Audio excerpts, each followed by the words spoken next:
Hello, and thanks for attending our webinar this evening.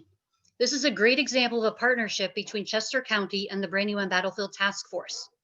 I'm Janine Spears, a senior community planner with Chester County Planning Commission and project manager for Chester County's Brandywine Battlefield Study and Planning. As a senior community planner, I assist municipalities throughout Chester County in developing plans and ordinances. And in this capacity, I also represent Chester County Planning as part of the Brandywine Battlefield Task Force, which is a regional planning partnership of government entities, nonprofits, businesses, and residents working collaboratively to raise awareness and understanding about the battlefield and its importance. To give perspective of the size of this partnership, it includes 15 battlefield municipalities and 2 counties. It is now with my great pleasure that I next introduce our Chester County Board of Commissioners, Commissioner Moskowitz, Commissioner Maxwell, and Commissioner Kickline. It's with their ongoing support that we are able to undertake battlefield study and planning. Commissioners, really a heartfelt thank you for your support. It's really appreciated.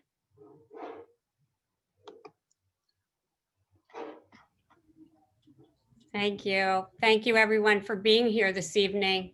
One of the hallmarks of Chester County is the celebration of our long history and the preservation of our historic structures and landscapes. This is particularly evident in tonight's program, where we are recognizing the partnership between the county's Planning Commission and Archives Department, our local municipal historical commissions, and professional archaeologists and military historians. The Battle of Brandywine, the longest single-day battle of the American Revolution, took place here in the Brandywine Valley, over land and historic buildings now owned by many of our residents or preserved to honor the battle. Tonight, we will debut the Brandywine Battlefield Strategic Landscapes Plan for the southern portion of the battlefield and unveil next steps to examine the combat portion of the eastern battlefield. Over to you, Commissioner Maxwell. Thank you, Marion. I appreciate it. This evening, our speakers will share some discoveries about the Battle of Brandywine, its military events, locations, and individual stories, with some history redefined. The program has been designed to feature the sites where you and your family can visit to explore this remarkably preserved landscape. And try to imagine what it must have been like to have 30,000 soldiers plus camp followers and supply trains descend on our Brandywine Valley almost 250 years ago. Buildings, lands, and roads you can still see today provide a window into the colonial setting. Within your community, you can still see what British, Haitian, and American soldiers and community members like yourself also saw. You can learn about preserved buildings that are still lived in today, open lands across which troops marched and walked, roads you travel that were British marching routes. Over to you, Commissioner Kickline. Thank you, Josh. Our special thanks goes out to the southern battlefield municipalities where the early stage of the battle took place, and their work to preserve and tell this story, and for the work that the Brandywine Task Force has done as well, and all of our historic commissions that they do to document and preserve our shared history. As you enjoy tonight's program, I hope you will all begin to think about how in just a few short years, we will begin to honor the 250th anniversary of the founding of our country and the battle that took place in our region. Work has already begun to tell that story on the national and state level. And I am very pleased to be heading our county's celebration through a newly formed anniversary committee. I look forward to working with many of you to honor the critical role in this story.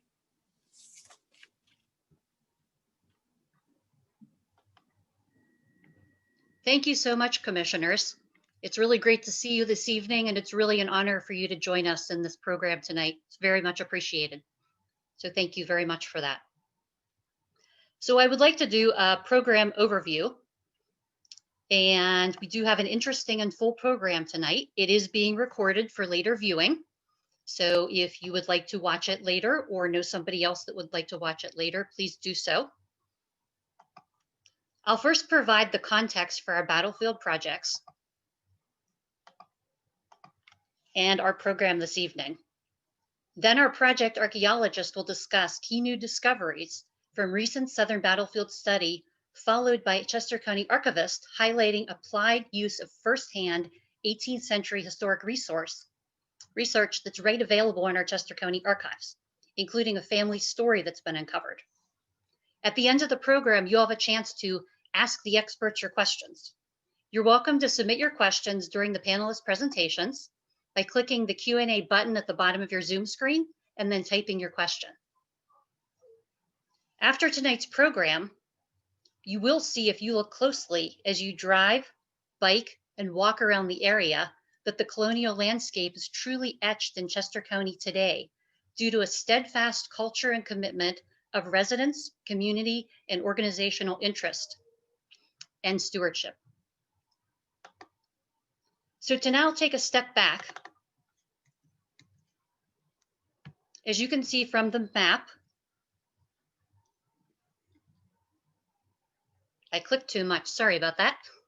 The Battle of Brandywine was a complicated, multi-phase battle in the American Revolution. It lasted from sunup to sundown on September 11th, 1777. It was a defining battle, and specifically for the British campaign in 1777 to overtake and occupy Philadelphia, the colonial capital. As the commissioners indicated, the battle was one of the largest of the American War for Independence in terms of land area. It's approximately 35,000 acres that you're seeing on the map in that tannish color, and also with the greatest number of troops in active combat of any battle in the War for Independence. The battle demonstrated that the fledgling American citizen army could withstand a direct engagement with the formidable professional Crown forces and still survive to rally and fight again. And remember that Valley Forge, where the Americans were trained to start to become an army, hadn't happened yet when this battle occurred. And that the 18th century British Army was one of the most powerful in the world. The battle also was one of the few direct engagements between two of the main Revolutionary War generals, General Howe and General Washington. As you look at this map, maybe you can see areas of the Battle of Brandywine or the Philadelphia campaign that occurred somewhere near where you live.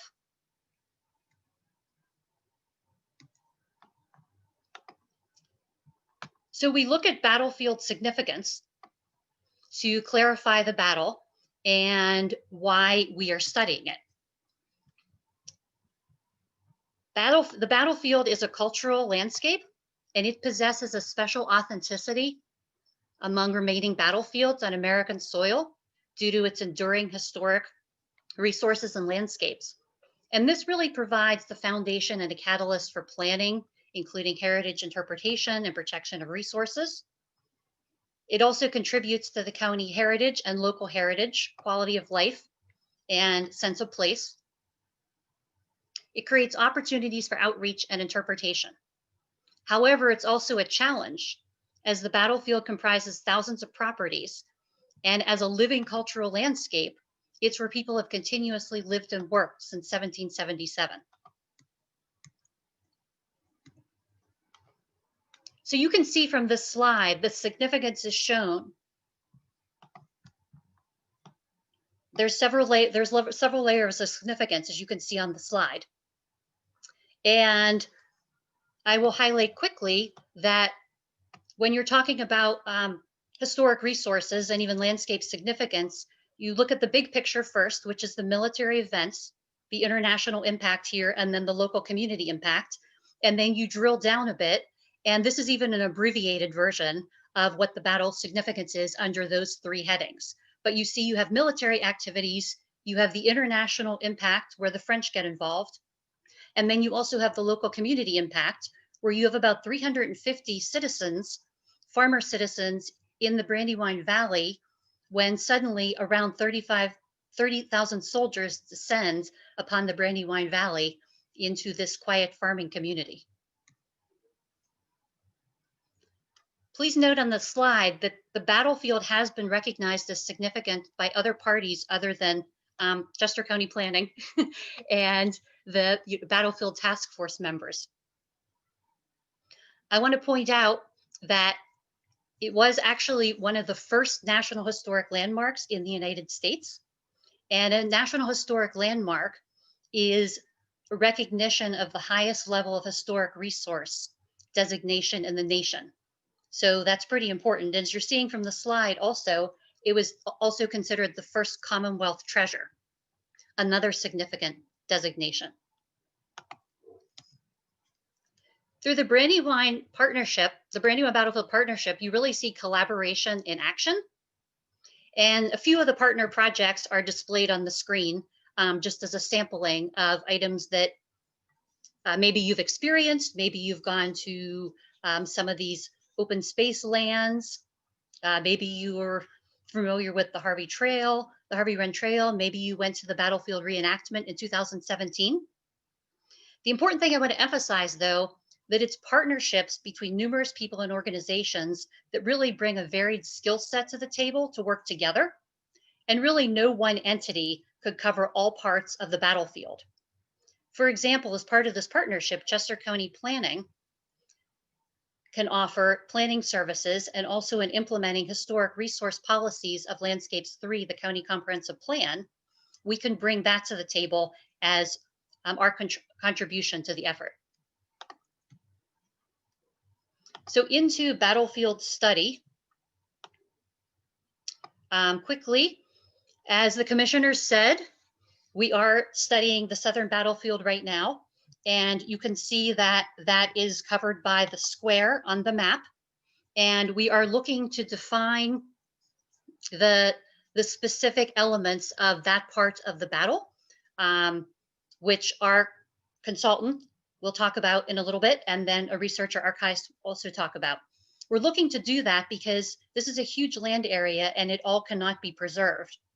And so determining what still exists, what happened when, and really what the key resources and lands are is very important for local planning and also heritage interpretation considerations. Some of what you're going to see if you look on our website, you can see this plan now. And you will see some historic resources documentation that Chester County Archives actually went and did deed research for. And this is an example on this page. You will also see historic resources identified. The map and then the photographs are a couple examples of historic resources. Through the documentation that Chester County Archives did, we could start to pinpoint what buildings and properties were battle era. And then through the project study, we could determine which ones still exist on the landscape and then map them and also create recommendations for those particular resources. Also, a robust part of our planning process is heritage interpretation and partnerships. And through this slide, you're seeing two sets of those partnerships that are discussed and covered in the plan. One is the newly opened Kennett Heritage Center in Kennett Square Borough that will be covering the heritage interpretation of the southern battlefield. And then the other is an interpretive sign project that is being funded through a grant from the Sons of the American Revolution, Sons of the Revolution, and its color guard, and that's the Philadelphia chapter. And that will provide one sign in each of the battlefield municipalities. And the sign locations are being selected and vetted through the information that we're learning in our planning processes. So I just want to do a quick shout out and say thank you so much to our municipalities and other partners who have been involved in these projects. And you're seeing on the screen which municipalities have been involved in the Southern Battlefield project. I also want to take a moment to say that the poster you're seeing on the right side of the screen is a digital poster and a thank you that we will be providing to those municipalities who participated in the project, along with a digital copy of the plan. I do want to call out quickly that we had many letters of support for this project that we're working on, and also the sneak peek project that you're going to be hearing about through the next presenter. And just very quickly listing them: Museum of the American Revolution, Brandywine Conservancy, Brandywine Greenway, Chadds Ford Historical Society, Southern Chester County Conservation, the Brandywine Battlefield Park Associates, Kennett Township, Pennsbury Township, East Marlborough Township, Bacopson Township, Westtown Township, Chadds Ford Township, Delaware County Planning, Newcastle County Planning, the Delaware and Pennsylvania State Historic Preservation Offices, Representative Committa, Representative Barrar, Senator Killian, former Representative Costello, Representative Houlihan, Senator Toomey, and Senator Coons. A big thank you to all of them for our letters of support and really being there and helping us get these grant projects up and running and funded. So thank you very much. I would like to introduce our next speaker now. Wade Katz. Wade is the president and principal for South River Heritage Consulting, I'm sorry. He's a historic archaeologist. He specializes in history and archaeology and historic preservation. He holds a graduate degree in American history from the University of Delaware. So as a registered professional archaeologist, he has almost 40 years of experience in the field of cultural resource management. His Revolutionary War experience includes multiple projects in New Jersey, Pennsylvania, Delaware, New York, Vermont, and Virginia. Thank you, Wade, for joining us tonight. Thank you, Janine, for having me. Thank you also to all of you who are attending to listen to this tonight on this kind of snowy December evening, and to the commissioners for your attendance as well. I'm going to speak a little bit about tonight some of the battlefield work that we've been up to and involved with. This is sort of the highlights of what we've been working on. So as Janine said, I'll touch on just a few of these new discoveries or rediscoveries and new interpretations that this recent work on the Brandywine Battlefield landscape has brought to light. Within this battlefield, there are public sites and spaces where you can go to experience the landscape of the battle. It's kind of an incredible feat given the time that has passed since the battle and the level of suburban growth and development over the particularly last 50 years. In 18th century Chester County, there were three principal places or landmarks for a community: meeting houses, taverns, and mills. And all three of them have a role to play tonight in what we'll be speaking about for the southern battlefield landscape and the approaches to the battle on the 11th of September. These places defined that 18th century landscape. There were not the small rural towns like there are today. Importantly, vestiges of that earlier rural landscape are still around you, and you can see and experience some of those places. As I speak this evening about these places, I'd like to have you kind of slow yourself down and imagine moving through this landscape, not by car, but by foot, by horse, by mule, carriage, or ox cart. This is a landscape that people traverse slowly, not traveling at 45 miles per hour or more. Further, as the work that John Smith will talk about in the archival project has shown, many of those roads and those road beds have their beginning as tracks in that 1700s period.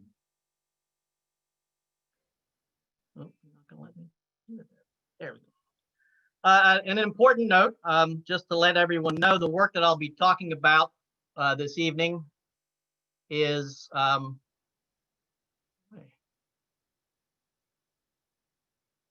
funded in part by grants to the National Battlefield Protection Program, a division of the National Park Service. I want to take a moment to talk about the project team that are involved in this project. They have been working on the southern battlefield component, and they're also going to be working on, we're going to be working on the eastern battlefield, which is sort of the teaser for later on this evening. You see pictured there Dr. Robert Selig on the left. He's an internationally known historian, Revolutionary War historian, works a lot with the French documents, German documents, and he and I have done a number of projects together. And Bob will be on the call later on tonight for those of you who may have questions about some of the work that we're doing. Next to him is Sean Moyer of Western Heritage Mapping. He will be working as a mapping consultant on this project. And Kevin Bradley also is involved in GIS and is a registered professional archaeologist. Whoops, going the wrong way there. Battlefields are multi-layered historic landscapes, and they're cultural landscapes. Battlefield layer is a thin veneer of artifacts or resources spread over an area that was occupied and lived on before the battle and continues to be lived on and occupied today. The places, buildings, and artifacts that were part of that battlefield event are what we are working on as this project team to decipher, discover, and rediscover and bring to light. To that end, I want to talk a little bit about some of the sources that we look at on all of these projects that we've been doing, and then highlight just a couple of these just so you're aware of some of the more interesting components and things that we've been involved with. Obviously, we use primary documents and secondary sources, historic aerials and map imagery. But the things that I really want to focus on right now are the primary sources, the damage, plundering, and depredation claims, the road network of 1777, and touch a little bit on the archaeological collections.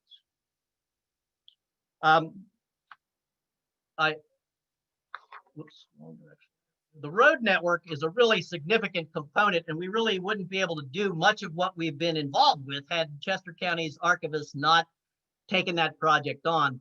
And not to steal any of what John will be speaking about later, but it's really a truly remarkable project. You'll hear more about that from him. This road network and knowing this road network and the dates that these roads were put in place really helps us understand how people maneuvered across this landscape and where major roads and well-established roads were, and conversely, where not well-established roads were located.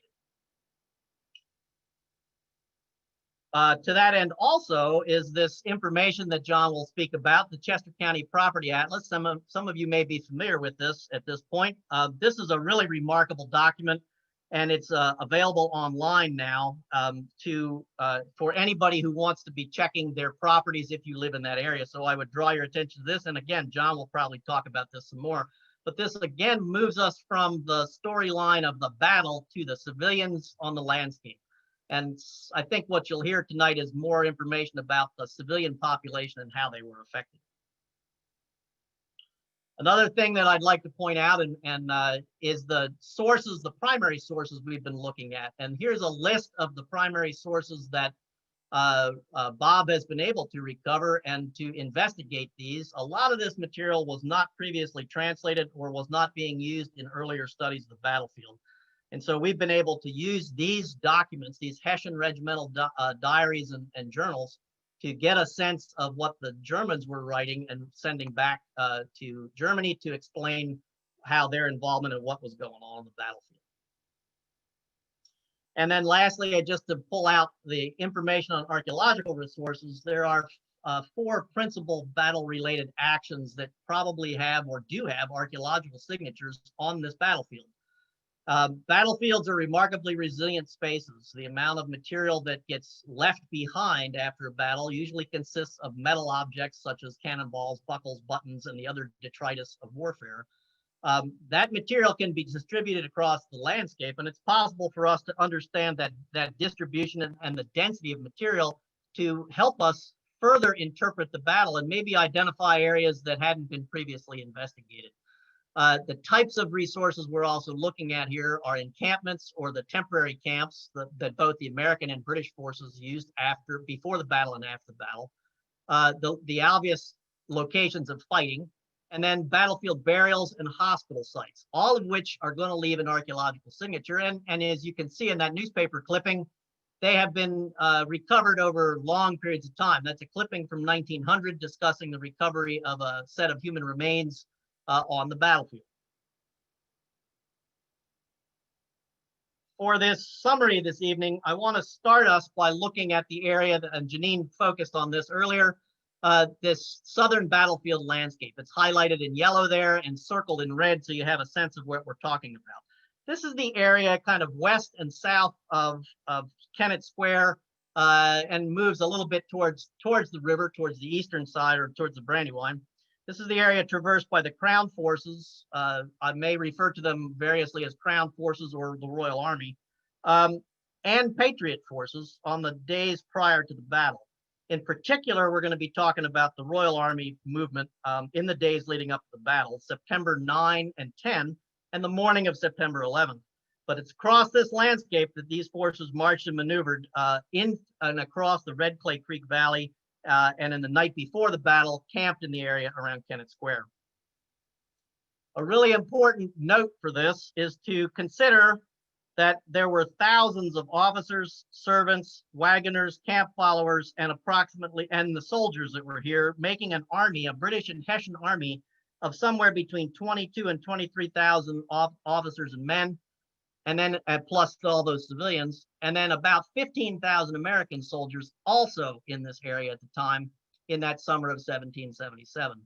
At that time, that population within the battlefield area, the population of this section of Chester County totaled less than 5,000 people. So the combined total of the two armies was probably 6 times the number of the basic population of the area. This was almost as if the entire city of Philadelphia, which had a population of close to 40,000 people at that time, descended on Chester County. And this is also not including the 4,000 or more horses that would have been associated with that army, just the Crown Forces Army, and the large number of wagons, the captured and confiscated livestock, etc. So this is a really important event in this area, and it has a kind of a heavy footprint as it moves through. And it's that footprint that we've been able to look at through damage claims and other documentation to be able to really understand this space. Just in the text that you see there, the movement of the Crown forces is on the Kennett Pike towards Avondale on what is today roughly US Route 41. Also, they're moving along the Great Nottingham Road from Avondale, which is approximately the route of US Route 1. But they're also moving out of the Limestone Road area of Newcastle County, where they had camped around the Nichols House on what is today Route 7. They're using not necessarily well-defined roads when they're moving through this section. And once they get up to the Hockessin, or at the time, essentially the term would have been Occasion, Meeting House, across the Red Clay Valley, they're using farm lanes. You see 2 sets of arrows there because they basically are using, there are 2 principal divisions of the Crown forces, one under a Lieutenant General von Knyphausen, a Hessian officer, and one under General Charles Cornwallis. Keep going backwards. To get a sense of this effect on the landscape, here's a comment from Nathaniel Greene, Major General in the the American Army, commenting on the effect on the civilian population of what is going on. This is a day before the battle. He is moving around that landscape and the Brandywine and commenting on the fact that this is an area of refugees. You have people getting out of the way of the military. They're getting out of the way of both armies in this case. They're leaving their properties empty. They're driving any cattle and anything they can move. They basically are loading up all of their possessions, anything they can. They're getting out of the way of the army. In most cases, that worked. In other cases, these people are not as fortunate. And so we have things like this, the Kennett Township record of damages, and you see highlighted in blue there an area that is the crossing area around the Red Clay Creek. Anybody that's marked on this map with a red dot, a purple star, or a blue teardrop are people who reported damages and depredations and plunderings that happened on their property. And so we've been able to use that information to help us literally kind of plot the route of the British forces, the Hessian forces, and the Loyalists as they moved their way through this section of Kennett Township. And that highlighted blue space is important to know because this is the Red Clay Creek Valley. And the night of September 9th and 10th, the forces moving through the Red Clay Valley were Cornwallis's division. And we've had a tough time. This map is an image of the road system that they used, and trying to match that road system to anything that the Chester County archivists have for where roads really existed. That road system doesn't exist as a principal road. When we went back through the Hessian documents, particularly reports that were coming from General Knyphausen, these are the kind of words that were being described that told us about the road system that Cornwallis's division used as it moved through this area. They were undefined country roads, unbeaten side paths, ill-defined. This is not a major road system. They essentially were using farm lanes to move through this space. They're guided through this space by apparently an American citizen who was captured and said he could get them through this section of the Red Clay Valley, and then they would be able to get up to Kennett Square. So as Cornwallis's division is moving through that space, Knyphausen's division is moving out to the left of that map, out towards what is now Avondale. Crossing the Red Clay Valley, Cornwallis's division moved right through this section of Kaelin Road, and where Kaelin Road matches to Chandler's Mill Road. But the march came down that hill and goes straight across that spot and crossed at a ford. We think that it's crossed in this general vicinity. You have at the top of Round Hill, the Michael Gregg House, which is reputed to be the oldest house in Kennett Township. We think they crossed approximately through this section here.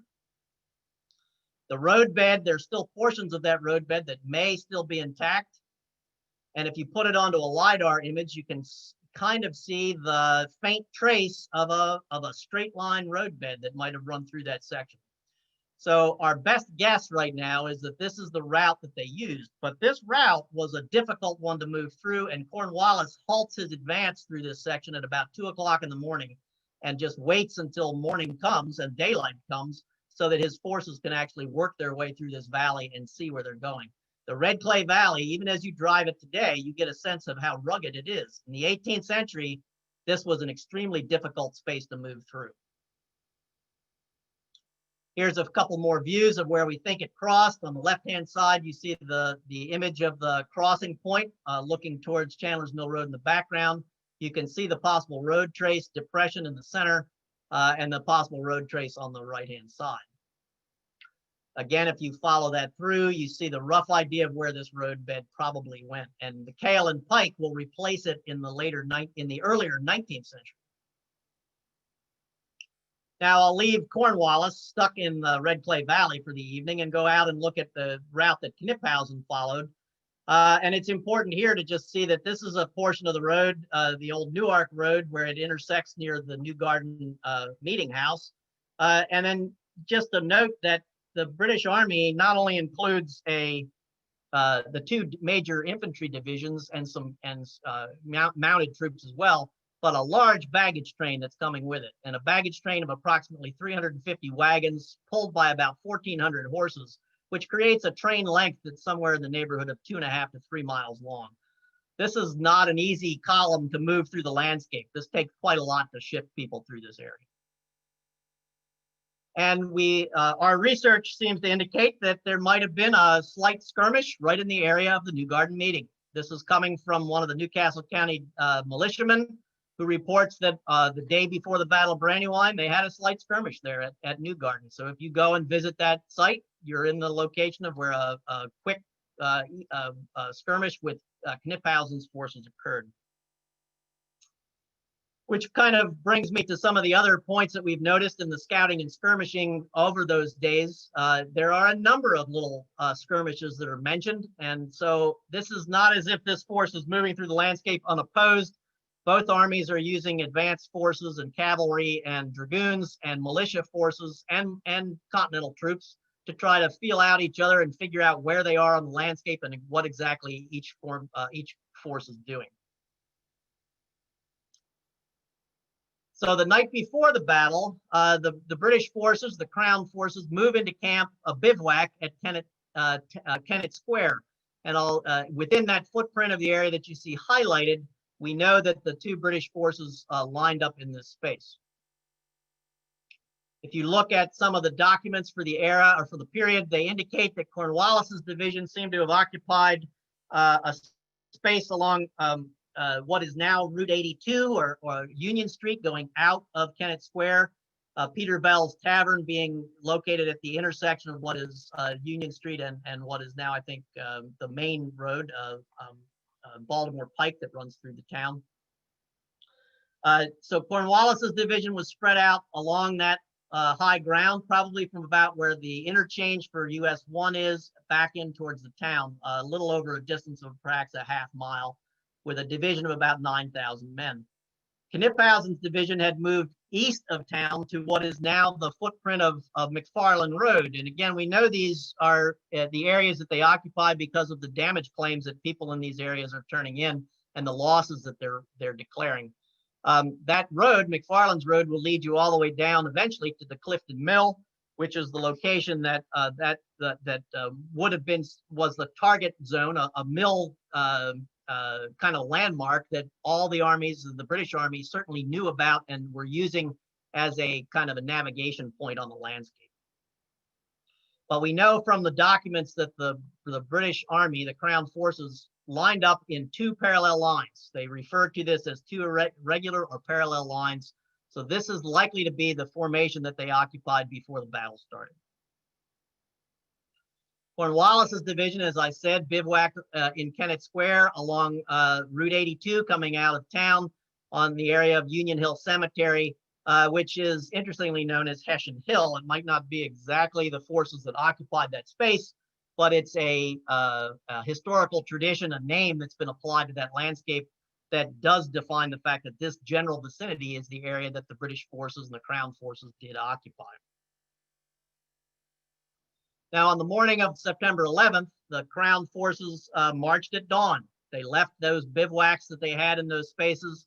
Cornwallis's division beginning a long flanking march that will take them across Trimble's Ford and Jeffers Ford, and eventually will come down way north of and above Washington's right flank in the area of the Birmingham Meeting House.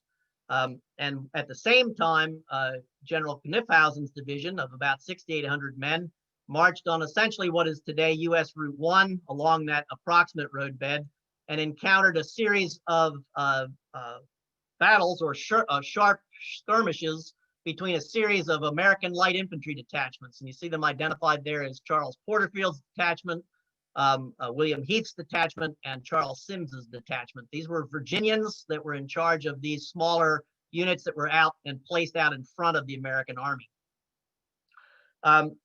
That long flanking march, I'll leave Knyphausen's forces kind of moving that direction. I'll come back to them in a moment. I want to talk about Cornwallis's long flank march. His division began moving up what is today US Route 82. And according to the lead Hessian officer who was at the front of that column, the skirmishing began within about a few hundred yards or about a half mile of when they first left their bivouac. And he says that that would be at about the location of where Street Road and 82 begin. So American forces were already beginning to affect have contact with that British column as it moved north. It goes up to and then turns southeast on East Doe Run Road and follows the route of East Doe Run Road down almost to that high ground that's right around Red Lion behind Longwood Gardens. It's my belief and our project belief that Ross's infantry detachment was located at approximately that spot on that high ground, because it's when he writes the note that goes, the dispatch that goes back to Washington and letting him know that the British forces have just turned and headed towards the Great Valley. The road that would be following is the road, the Northbrook Road, or which eventually becomes Red Lion Road, heading up towards what would be the crossing at Trimble's Ford. Notice too, the location of Ross's detachment and Porterfield's detachment, they are nearly on parallel locations. Remember that Street Road and what is today US Route 1, or the Great Nottingham Road, were the two principal road crossing points to get over the Brandywine. They run parallel to each other. American detachments are sitting out on those roads waiting for troop movements to occur. And so when Cornwallis's division makes that turn, Ross sends this message to Washington to let him know what he's seeing and what's coming his direction. So he indicates that he obviously undercounts the size of Cornwallis's division, but he has a rough idea of where that road goes and if they stay on this road, where they will end up. Notice also in that last sentence, he said that road, there is also a road there that can lead you to Dilworth's Tavern, and Dilworth Town is to the back of the American position, and eventually, and perhaps foreshadowing, that's exactly where some of the fighting begins to occur near the end of the day on September 11th. And I mentioned that high ground position at near Red Lion, the intersection of Red Lion and Street Road. Here it is. You can see that high point. Any of you have ever driven that section and coming off of 926 going west? That view off of that hill is pretty remarkable. That is clearly an observation point and would have been used as such by the American forces. If you also want to experience that road to Trimble's Ford that Cornwallis's division used, you can go visit the Gaylor Estate, the winery, and sit there and kind of enjoy the landscape and the rough idea that you're sitting there looking at a road that along that space about 9,000 British and Hessian forces, some of them described as the flower of the English army, marched for nearly 14 miles in 9 hours and then fought a major battle after having crossed the Brandywine River twice. Now we'll return to Knyphausen's division as they move forward towards Chad's Ford. You have the location of the first exchange of fire happens at about the location of what was Welch's Tavern, also known as Anvil Tavern. You can see the anvil in the lower right corner there. There was an initial exchange of fire. The American light infantry then dropped back after firing only one volley. They drop back through Hammerton, where they again fire a volley, and then continue on to another position where they hold a position at the old Kennett meeting. And reputedly, there was a meeting going on at the time in the meeting house, and Jacob Pierce is said to have made this comment. There was much noise and confusion outside as this skirmish occurs, but all was quiet and peaceful within. They move further down to a point near the vicinity of Wild Wisteria Bed and Breakfast, and this is the location. There is a fairly sharp engagement here where a number of the Queen's Rangers, a loyalist British infantry force, are killed and wounded. This slows up Knyphausen's advance somewhat because his men are becoming out of control. He slows his advance, but still heads towards Chad's Ford. As you're moving on that road, you can pass the Barnes Brinton House, public space that is available. The Americans had done their best to slow down that British advance. They had cut down trees across the roads to obstruct that march. You're seeing the former trace of the road trace of the former Great Nottingham Road. The arrow is pointing to it. The Brinton's Bridge House is actually, Barnes Brinton House, excuse me, is actually facing that road. And as you drive by it on US Route 1 today, you go past the back of that house. And then the kind of previews of coming attractions, we're going to be looking at the Eastern Battlefield landscape next. It's shown there in red. This is the main combat area of the battlefield. This helps us link all these other studies we've done with the work that I've just described that kind of comes up from the Southern Battlefield in Kennett Square, and work that we had done for Delaware County near the rear guard action a little bit to the east of that. We'll also go back and look a little bit more at the rear guard action.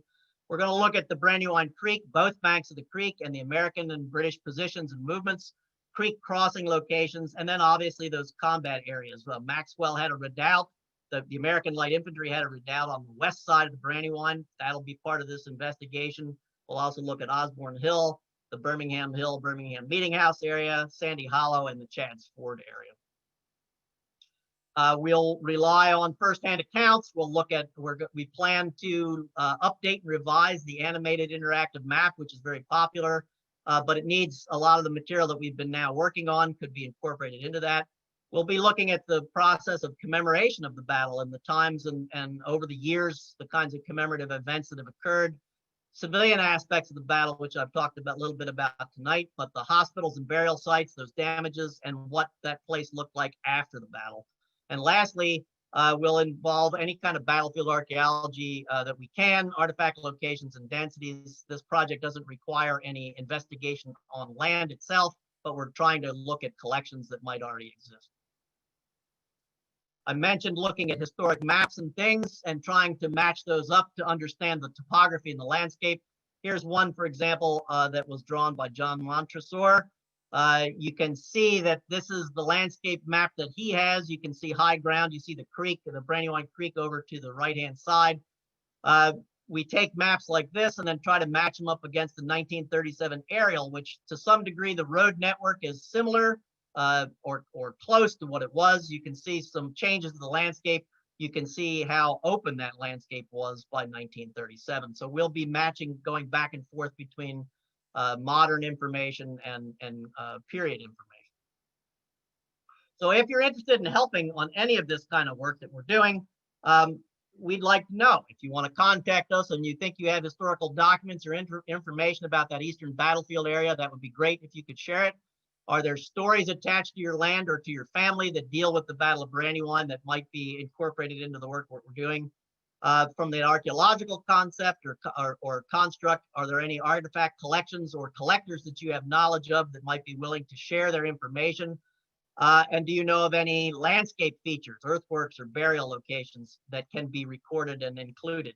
For us to understand this battlefield and to preserve it for time, we kind of need to know where these spaces are and how they function, and so that they can be preserved if at all possible.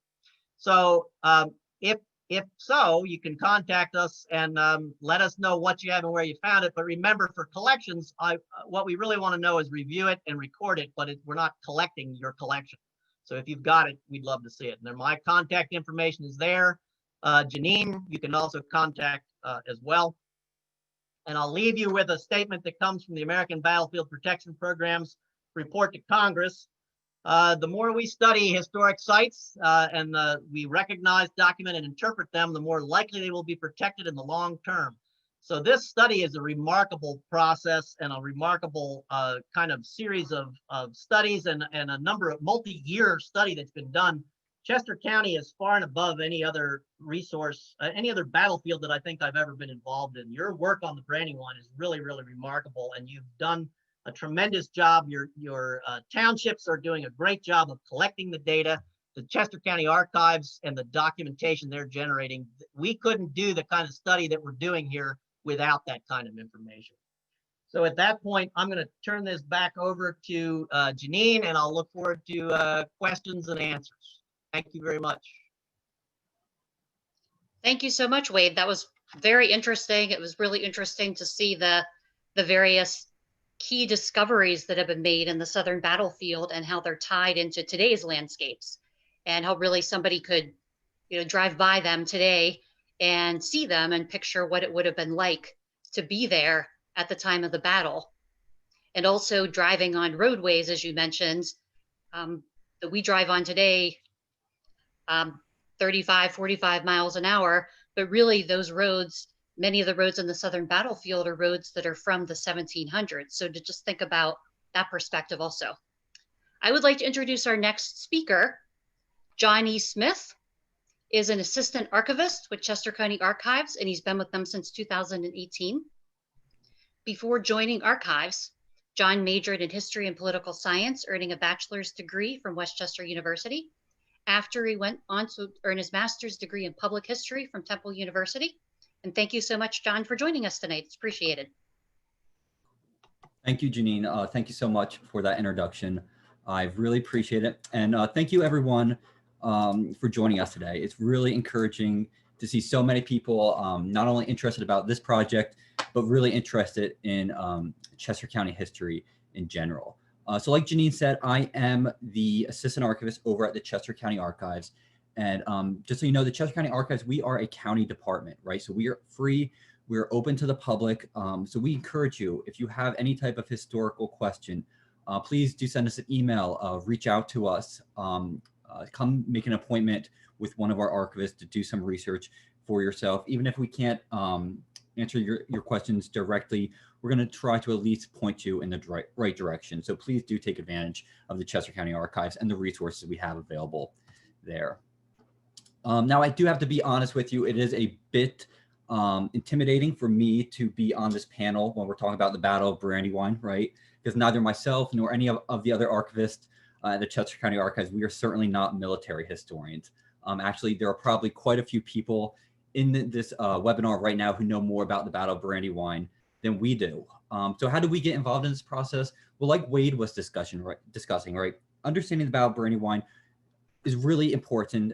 We have to know movement, right? We have to know how these massive armies were navigating around Chester County. And like Wade was saying, we have to know the road system, right? Because these armies wouldn't have been marching straight through fields or up hills. They would have been using a road network. So luckily at the Chester County Archives, we have a collection of road papers. So anytime a public road was laid out at the county's expense, there was a paper trail left behind, right? There was a paper record describing what that road would have looked like.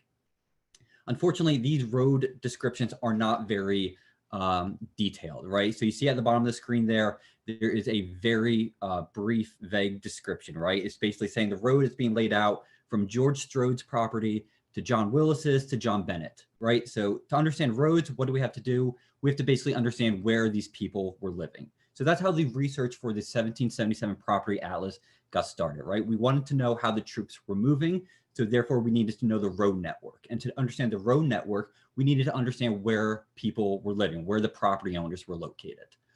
So if you haven't checked out the property atlas yet, we definitely recommend you taking a look at that. It's available by going to our website, which is chesco.org/archives. And right at the very top there, you will see a link to the 1777 property atlas. And what does this atlas show? Well, it shows obviously the roads. It shows who owned property in Chester County at the time. It shows different points of interest, right? We have the mills, the taverns, the different places of worship, like the meeting houses, the Presbyterian churches, different forges. And it also shows properties that reported to have been plundered by the British Army. Now, you'll probably be noticing if you're viewing the atlas that there's only about a third of the county that's been researched so far, right? So we still have a lot of sections in the northern part of the county to research, a lot of parts in the western part of the county to research, and we do plan on getting to those areas. But even if you're just looking at the atlas today, there are over 1,400 names on that atlas. And those are over 1,400 people real people, right? Real people with real human stories and 1,400 different perspectives on the Battle of Brandywine. So right, today we're talking about new findings and new discoveries when it comes to the Battle of Brandywine. And that's what we're here to talk about, right? The archives. We're here to talk about the human stories, right? Because of course, the Battle of Brandywine, it was a military event, right? That's obvious. But at its most basic level, it was also a human event, right? With real people who were caught in the middle of these two armies, right? So the armies were marching through, they collided in Chester County, and there were thousands of people who were caught in their path. And we hope that this property atlas encourages you to question some of these names, right? What were these people like? How were they impacted by the battle? So that's what we did, right? And this is one of the over 1,400 names we have, right? Jesse Graves.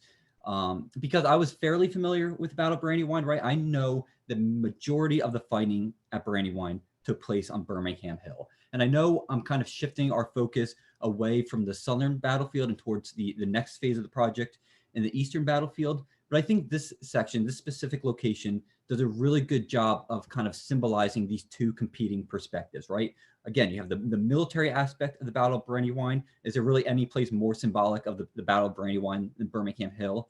And then you also have the civilian perspective, right?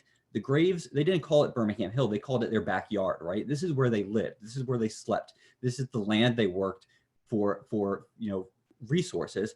And this is where the battle took place. So you have, again, these two conflicting perspectives on the Battle of Brandywine coming together. But if you look at our atlas, right, you're not going to get these really great stories. You're just going to get names and dates. So Jesse Graves, that doesn't really tell us a story yet. So we have to do a little bit more research if we want to know more about Jesse Graves and his family. So that's what I did, right? I had some questions about Jesse Graves. Again, I know he was the property owner in 1777 when the battle unfolded, but I want to know more about him and his family, right? What's some biographical information we can find out about him? I also wanted to know about the property itself, right? What did it look like? How big was it? Was there any structures on it? And my third question was the obvious question, right? How did the Battle of Brandywine impact this family? And those were the questions that led me down this really fascinating rabbit hole, right? I was looking at deeds and tax records and Quaker meeting minutes. And I thought I pieced together this really, pretty interesting story. So what I did, I created a YouTube video. And the YouTube video is a pretty long, 17-minute video where we are looking at every single deed, every single tax record. And they're kind of our building blocks to create the family story, right? We're using these records to create a broader history of the Graves family and how they were impacted by the Battle of Brandywine. So tonight I'm going to give you a pretty abbreviated version of that story, but if you want that, full narrative story where I go through the records, I recommend you checking that out on our YouTube channel, which again, you can find by going over to our main website. So if we start with that first question, right, what do we know about Jesse Graves and his family? This is just some really quick biographical information I found by doing some research on ancestry and family search, right? We know it was Jesse Graves. He had a wife, Elizabeth Lloyd. They had 3 kids during the Battle of Brandywine, Susanna, Jehu, and Tacey. And then we know Hannah was born between 1776 and 1783. You know, that when she was born, that's a pretty easy research question. Again, just poke around through some Quaker meeting minutes and we can find that. But I think the really important thing to know about this family, right? They were Quakers, like a lot of families in Chester County. But the really interesting thing to consider is just how much movement this family was doing, right? In 1776, they were living in Lower Marion Township. Then in March 1776, they moved to Birmingham Township. Of course, the Battle of Brandywine happened in 1777. By 1785, we know they moved from Birmingham and they're in Kennett Township. Then by 1789, they're not in Chester County at all. We're not sure where they are exactly.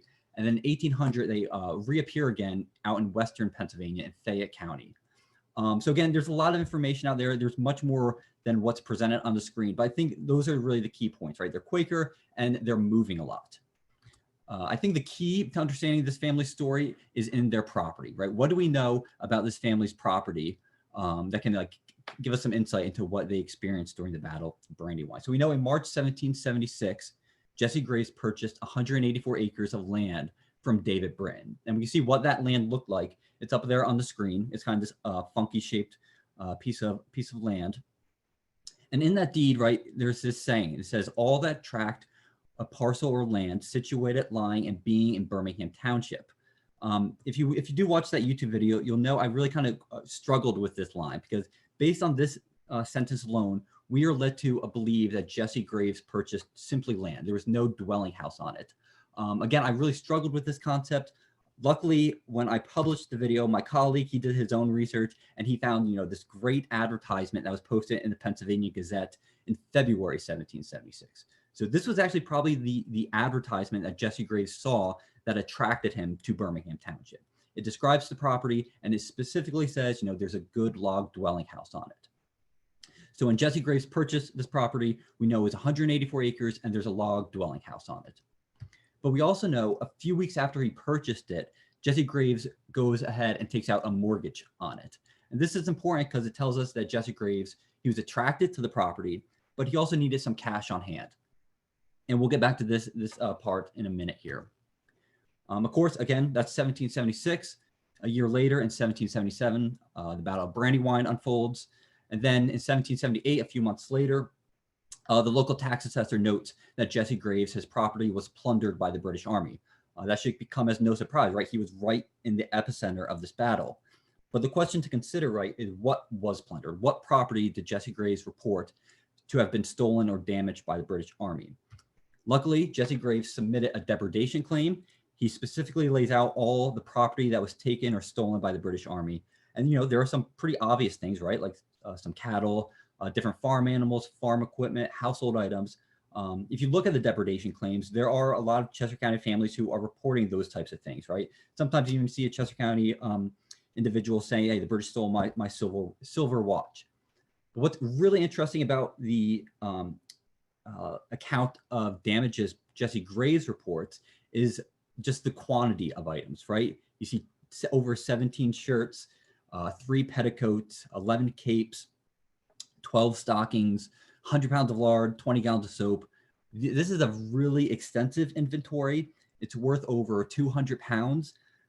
So this inventory that you're looking at right now is really indicative of a store inventory, right? This is what an inventory of someone who's running a general store. So let's consider, again, this is worth over 200 pounds, right? And if we go back, right, maybe could that explain why he needed a mortgage, right? He was attracted to this area, but he needed cash. Why did he need cash? Well, maybe he needed to buy this inventory for a store he wanted to open. What's really interesting is if we look at a map of this intersection in 1873, right, this is over 100 years later, we see there is a general store at this location, right? It's a store being run by a man named Alban Seal. Now, if I come up here and tell you, oh, because there was a store in 1873, there must have been a store in 1777. That's a pretty sloppy historical argument, right? That doesn't really hold water. But what we do know about this is This intersection right here is a really attractive commercial intersection, right? Alban Seal realized, hey, he could start a business here. There's business potential. Jesse Graves likely recognized that too. It's a really convenient intersection. So again, let's lay that out, right? He comes here in 1776. He takes out a mortgage. The Battle of Brandywine happens. He reports over 200 pounds of damages caused, right? What happens next? Well, we know in 1783, this is when Jesse Graves starts to sell the property. He sells his first section of land, 61 acres, to a man named William Dilworth. And you can see what he sold to William Dilworth in blue there on the screen. What's interesting about this is that we see William Dilworth is taxed for a dwelling house. So we know on the larger 184-acre tract, there were two dwelling house-like structures, right? You also have the main dwelling house where the family is living, and then you have this other structure that William Dilworth is taxed for in June 1783. What's convenient, or what's interesting though, this is the plot of land where Alban Seal was operating his general store 100 years later. So what we know about this, the parcel of land William Dilworth is purchasing, this is the most valuable part of Jesse Graves' land, right? This is the really attractive piece that, you know, could potentially be a business opportunity. And we continue to see this, right? Jesse Graves in 1785, this is when the family relocates to Kennett Township. He sells basically the main part of his land to Isaac Garrett. In 1787, he sells an even smaller 12-acre plot of land to William Seal. We know there's nothing on that property, right? He's taxed for just the land. Again, by 1789, we know the family is no longer in Chester County. So again, that was basically the second question I had, right? What do we know about the family's property? So this is the third question where I'm going to kind of combine the family's biographical information with what we know about the property. And this is it. This is my thesis, right? Jesse Graves, he was attracted to Birmingham Township because he saw a business potential.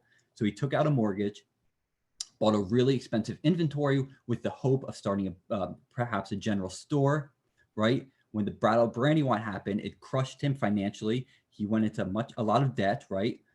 So then he was forced to sell off his property to recoup some of his damages, to recoup that debt. And then they were forced to look elsewhere for opportunity, right? So I know that was a really quick, abbreviated version of this family story, but right, that's what it is, right? That's a family story. It's a civilian perspective of the Battle of Brandywine. That was how the Graves understood the Battle of Brandywine. It wasn't about troop movement or flanking maneuvers or repositioning, right? It was about this terrible tragedy, right? It was this tragedy unfolded right in their backyard. It destroyed their dream. It left them with a huge debt. So they had to leave. Again, that's just one human story. If we go back to that 1777 property atlas, that's filled with over 1,400 human stories, right? So behind every name on that property atlas, again, is a story. And it's up to us as the researchers to poke around, ask the questions, and to unveil these stories. And that's when we're going to get a really brighter, more humane perspective of the Battle of Brandywine. And finally, I just want to say, that's a historical argument, right? I just made an argument saying I think there was a store here, right? Some of you might leave here today and do your own research and find there was no store here, or maybe you might find a record that specifically says there was a store here. But that's the nature of history, right? Whether it's a book I write or a journal article you write or a documentary you write, it's never final. We're always learning new things. We're always questioning arguments. We're looking for new sources, right? Sources either, complement the arguments we make, or they detract. They discredit the arguments. So that's the nature of historical research. That's how we learn. We ask new questions. We explore new sources. And again, this is just one way to understand the Battle of Brandywine. There are multiple stories like this. So we encourage you to poke around the property atlas, ask questions, and find more stories just like the ones I presented today. So thank you so much. Thank you, John. That was really wonderful. And it was, interesting to hear that basically one question that Chester County Planning came to archives with about the road network and where the Crown forces might have gone, so we could identify what was what in the landscape for local planning purposes, then led to all these other, fantastic bits of research and other questions, and, really opened up much more possibility to tie historic research into local planning, and community planning. So thank you so much for that. Appreciate it. So before we move on to our Ask the Experts question and answer session, and we have gotten a number of questions, I just want to quickly thank everybody for speaking. Thank you so much to the commissioners. It was really a privilege to have you here tonight and welcoming us. Thank you to Wade for the fascinating information about the findings in the Southern Battlefield and also the sneak peek of the Eastern Battlefield. And thank you to John and Chester County Archives for the incredible work you've done. As Wade mentioned, these projects simply could not have happened without the dedication of Chester County Archives and the incredible amount of work that they've done and the incredible amount of research. So thank you very much. We hope you can go and explore on your own now the battlefield setting almost 250 years later, and you can still experience places firsthand right in your community, which is pretty cool. Places that were also witnessed by soldiers and civilians during the Battle of Brandywine, including thinking about 2 invading armies of tens of thousands of soldiers and support personnel in your community, right in your backyard. So let's move on to Ask the Experts. And this is our final element of our program tonight. You can also see that we are sharing a slide that shows you different resources that you can go to learn more about the Battle of Brandywine. There are more extensive resources than this through our partners, but we wanted to list several of the resources. And the battlefield plan that we're talking about, the Southern Battlefield Plan, and our campaign of 1777 information is at that first link. So for our panelists, we do have an additional special panelist joining us from Michigan, Dr. Robert Selig, who is a Revolutionary War military historian specialist, and particularly as related to Hessian forces. I want to throw out there too that if we don't get to all the questions and answer questions tonight, or if you have other questions, or you just want to be put on our mailing list, or you want to talk more about the battlefield, I'm going to throw my email out there, and it is jspears@chesco.org. It's JSPEIRS@chesco.org. So let's move on to the questions for our panelists, and we are going to leave the slide up that shows you the additional resources. So if you want to, you can jot down those websites to look for more information. So one attendee asked, where was Piles Ford? Oh, was Piles Ford where the Hessians came across? Wade, I think you might be able to address that. If we're asking about Piles Ford on Route 100, that's the Piles Ford I'm familiar with, but I might have my wrong name for it. The crossing that Knyphausen's division will use is right at Chad's Ford. It'll be the Chad's Ford. There are a pair of fords there, an upper ford and a lower ford, and also the ferry point. You also have Brenton's crossing a little bit above that. Below those, the first ones you'll come to will be a series of fords that were part of the American or Pennsylvania militia were defending, but were not actively engaged in the fighting. I think that answers the question. And keep in mind too that the ford names change with literally like each generation, so that they'll be named for whoever the landowner is on one side or other of the crossing. And as you read different 19th century and even into the 20th century histories, you'll have different names being used. So we try to get back to whatever the original name crossing was if we can find it. Thank you. And here's another one for you, Wade, if I can throw this out here. How did you discover that the encampment happened in 2 vertical formations? It used to be thought the encampment happened in a cross lake pattern on 82 and then State Road. Right. And then I'll comment on this, but Bob, you might want to chime in on this as well. I mentioned this in the presentation that the first person accounts make the statement that they are the British Army lined up in 2 parallel lines. And so this is not just one source. These are multiple sources that are indicating that they are in parallel lines. It makes it also, if you think about the kind of tactical situation at the time, Washington's army is lined up on the Brandywine in a currently defensive position. If you're the English forces, they are apparently defending a position. But had they come across the river, you would have had your divisions in combat-ready positions. They would have been essentially lined up to go into battle if that was necessary. Bob, you want to comment on that as well? Yeah, I think it has to do with what happens on the 9th of September. On the 8th of September, Crown forces stretch out over a long distance, and it is past midnight when the last of those troops that set out from from Newcastle, from Delaware, finally reach their assigned campsites.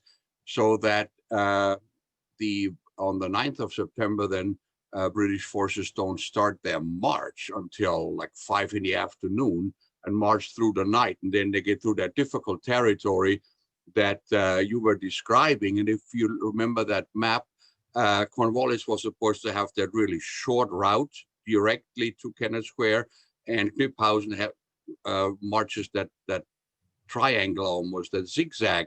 Well, given the difficulties that Cornwallis has, Knyphausen gets to the to Kennett Square first before Cornwallis gets there. So that then on the 10th, Knyphausen has to move forward to make space so that Cornwallis can move up into his chump of position, because now he has to make that big turn around. So in other words, Howe has to completely rearrange his troops, because the march on the 8th takes much too long. And then on the 9th, they march through the night, they get stuck. I mean, Ewald says they're up to their hips in mud and rain, etc. So that's why if we were to move these forces over time, hour by hour, on the 10th, we would see how Knyphausen moves forward, Cornwallis moves north behind his back in his jump off positions, etc. That's why they are arranged lengthwise in 2 parallel columns rather than in a block.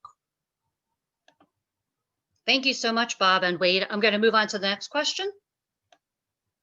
So the next question has to do with crops.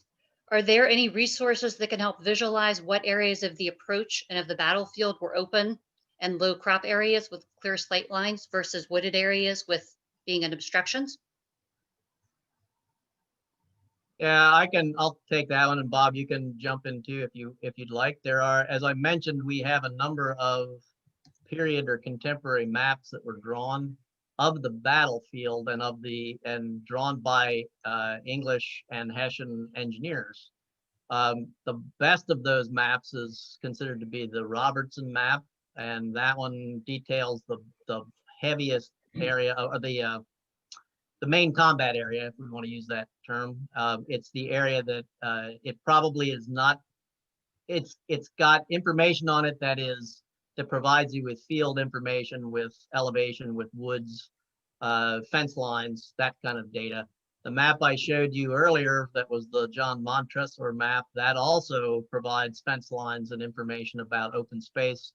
There are several others. And so what we'll be trying to do is look at those and kind of compare and contrast them, because in some cases, you'll have somebody who drew a map of an area that they were intimately familiar with because they were there for several days.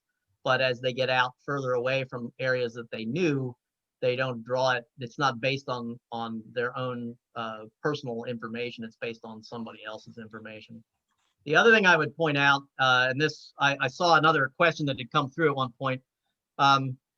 Those damage claims, those plundering documents, the damage claims, the depredation claims that John showed beautifully with the John Graves, or the Graves family, they often include information on not just livestock taken and clothing taken and household goods taken, but actual acreage damaged, land actually damaged. And so that actually helps us understand the footprint of where this battle might have actually occurred. Somebody asked a question about what are 2,000 rails burnt and destroyed.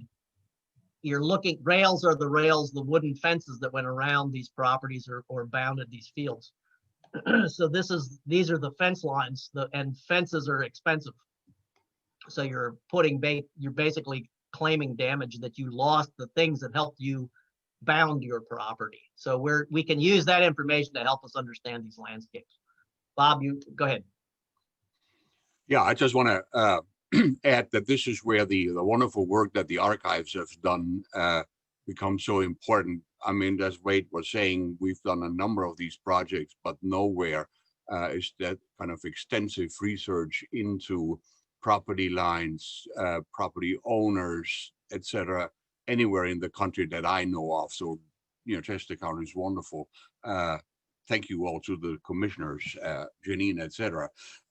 Yeah, as Wade was saying, we get information here based on damage claims, and it's my experience that in the 18th century, a lot of the land that is now overgrown because it's not best land, it's stones, etc., was open in the 18th century because people had goats and sheep and other animals that were out there and just nibbling everything. I mean, a goat eats everything apparently. So even if you look at photographs that are 100, 150 years old, a lot of countryside that is now overgrown with shrubs and bushes and trees were wide open back then. So if anything, the countryside was more open than it is today. And the other thing, what helps visualize the areas of approach is these roads were, they were not blacked up. Those were dirt roads, and you have so many accounts where you can tell that where they say, well, we saw the dust coming from the troops marching, etc. And we have a number of accounts for September 9, 10, 11 that you can tell where troops are because of the dust that they are raising, these hundreds of animals. Though, if you hear that they're marching after 1,500 animals, I'm kind of wondering how much dust there's left there. I'm going to jump in. We'll go for 3 more minutes. It's 7:47. We'll go to 7:50 and answer 2 more questions. And then other folks that have questions, you're welcome to email me and I will direct the questions to the appropriate person, or we will try to find your sign-in information when you registered for this webinar. One question I'm going to take is, are you guys working on replacing the battlefield artifacts to the Battlefield Museum on Route 1? My understanding is they were taken several years ago to Harrisburg. It is correct, when the Battlefield Park during the Great Recession did close for a while, the artifacts were removed. And after a couple years of the Battlefield Park Associates really working extremely hard to have the Battlefield Park reopened and then effectively becoming the Battlefield Park staff, and also through this collaborative process that I mentioned, the Brandywine Battlefield Task Force, and really working together to try to promote the information about the task force, the outreach, the heritage, and the importance of it, the state did restore the collection. So that was exciting news, and the Battlefield Park is reopened with the collection. One more question. Can I just answer one of the questions that was Linda Melrose? She asked, Oh, sure. are there burial grounds for the soldiers? That's one of the questions that comes up a lot. And Wade and I have done research on other battlefields about battlefield burials, battlefield cleanup, etc. And I think that's going to be one of the things that we'll be looking at as we go along here. Sorry, Janine, for interrupting here. Oh no, that's perfectly fine. Thank you. Thank you for answering the question. I really appreciate that. One more we'll do. We have 1 minute. The skirmishes seem to involve Continental regulars. Were these Maxwell's troops? I don't recollect the regular regiments following the movement of the Brits. may I take that, Wade? That if you look at how the Continental Army is lined up on the 8th of September, imagine it's like a triangle with the one of the tips of the triangles is Maxwell's Light Infantry that is near the Marshall House, which is just north of the Hale Burns House. The other edge of the triangle is up at Phillips Mill, and then it goes down to toward was that Newport here, right? No. And what happens as the September 9 continues, 8th and 9 as Howe moves north here, that one after the other, these troops, Maxwell's, the 2nd Maryland, North Carolina, Virginia, etc., kind of leapfrog to parallel to British forces as they march north, which is why you have all these skirmishes all the way up to the Birmingham meeting house. So it's not just Maxwell that's involved, but it's probably half of these regiments that are lined up here between Phillips Mill and Marshall House eventually get involved as they leapfrog and observe where Howe is moving, because that forms then by the evening of the 9th or early morning of the 9th, Washington knows that Howe is moving up there, which is why then during the 9th, the whole Continental Army moves up toward Brandywine. So if one of the stories is that Cornwallis or Howe is stealing a day's march on Washington, that's simply not true if you follow where the different encounters, the skirmishes of the various troops are, what they say about each other. Wait.